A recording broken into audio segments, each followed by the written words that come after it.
Some software isn't just a tool, right? It becomes something more, like a part of the cultural landscape, a defining feature of an entire era.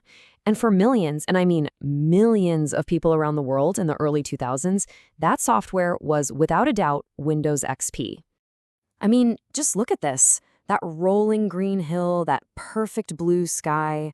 This image, which is actually called Bliss, was the default desktop for a whole generation. For so many of us, this was the very first thing you saw when you booted up your computer. It was like this digital window that was so peaceful, but also felt full of potential. Man, it's just pure nostalgia. So, that really brings us to the big question we're going to dig into today. How did one single operating system manage to dominate personal computing for more than a decade? And, maybe the even more interesting question is, why was it so darn hard for so many of us to finally let it go? Okay, so to really get why XP was such a huge deal, we've got to rewind the clock a bit back to the late 1990s. See, the world of Windows back then was, well, frankly, it was kind of a mess. It was like a house divided against itself. So, here's the deal. Back then, there wasn't just one Windows. There were two completely separate versions. For regular folks at home, you had the Windows 9X family. Windows 95, Windows 98. These were all built on this pretty old MS-DOS foundation. But if you were in a business or a corporate setting, you got something totally different, the Windows NT line. It was a completely different beast, way more stable. Now, the real problem was that the home version, that consumer line, was notoriously unstable. And it all just kind of imploded with Windows Millennium Edition, or as most of us remember it, Windows ME.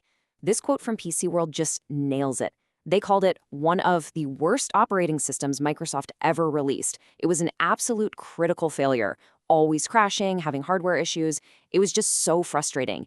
It was the final nail in the coffin, the proof that that old MS-DOS architecture just had to go. But on the flip side, you had Windows NT. This thing was rock solid. It was secure, it was stable, basically everything home users were dreaming of. So what was the catch? Well, it was seen as super complex, kind of cold and corporate, and definitely not user-friendly for the average person. So you had this massive divide, on one side unstable but kind of friendly, and on the other super stable but built for big business. And this is where the story gets really interesting. Microsoft decided to make a massive bet. They launched this super ambitious project to finally merge these two completely different worlds and create one single operating system that would work for everybody. The internal code name for this project was Whistler, and the goal, while it sounds simple, was totally revolutionary for the time. The whole idea was to take that powerful, stable core from Windows NT and wrap it in a brand new interface, something friendly, intuitive, and just plain welcoming for regular home users. Basically, they wanted the best of both worlds, all in one package. And wow, what a new interface it was.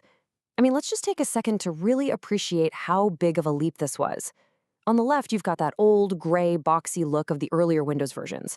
But on the right, that's the vibrant blue and green Luna theme of XP. It was a night and day difference. And that redesigned start menu with the two columns, that was an absolute game changer. It made finding your programs and files so much easier. But hey, XP wasn't just a pretty face. Not at all.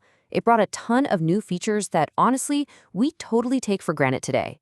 Things like task grouping, which finally cleaned up that messy taskbar. You could burn CDs right inside the File Explorer, no extra software needed. And fast user switching? Oh man, if you had a family computer, that was an absolute lifesaver. And of course, running underneath it all was that rock-solid NT stability we talked about. And then, in early 2001, the project finally got its official name. Whistler was out and Windows XP was in. And that XP wasn't random, not at all. It was chosen very deliberately to stand for experience. Microsoft wanted to signal that this wasn't just another upgrade, it was a whole new way to experience your PC. So, the stage was set. Windows XP launched in October 2001, and its success was immediate and just absolutely unprecedented. It didn't just sell well. It completely, and I mean completely, took over the world. Just wrap your head around this number for a second. 400 million. Within its first 5 years, Microsoft sold 400 million copies. That is just a staggering figure. It tells you everything you need to know about how quickly it was adopted in homes, schools, and businesses all across the planet. And it didn't even stop there. By the time Microsoft finally pulled the plug on support in 2014, the total sales are estimated to be at least 1 billion copies. 1 billion. That's a number that's so huge it's honestly hard to even really comprehend. And this really shows you just how hard it was for people to let go. Okay, so this data is from the end of 2014. That's months after Microsoft had officially ended all support for XP. And yet look at it. XP was still more widely used than Windows 8 and Windows 8.1 combined. People just flat out refused to move on. This stubborn refusal to upgrade led to one of the longest reigns in the history of software. I mean, XP's life cycle wasn't just long, it was unusually, incredibly, stubbornly long. And that created a really interesting situation.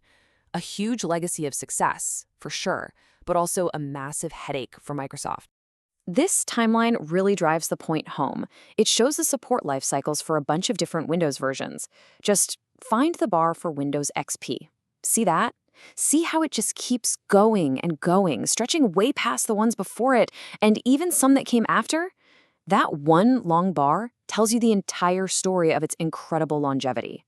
So if we break it down, XP officially launched way back in October 2001. Mainstream support, that's the part with new features and all that ended in 2009.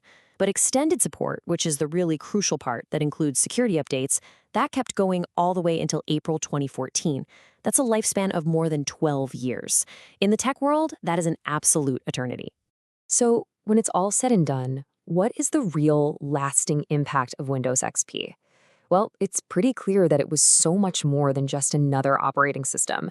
It was a genuine technological and cultural touchstone for an entire generation. If you really boil it all down, XP's legacy kind of rests on 4 main pillars. First, it finally brought all of Windows under one roof, onto that stable NT kernel, a foundation we're still benefiting from today. Second, it introduced a design that made computers way more accessible and less intimidating for millions of people. Third, it just became the reliable, go-to standard for personal computing for over a decade. And maybe most importantly, it proved that you could have a computer that was both incredibly powerful and genuinely easy to use. Ultimately, the story of Windows XP is just this powerful reminder of how a piece of technology can become so much more. It can get deeply woven into our daily lives, shaping how we work, how we create, and even our memories. And it kind of makes you wonder, doesn't it? What software that you're using every single day, right now, will we all be looking back on in 20 years with that same kind of warmth and nostalgia? Something to think about.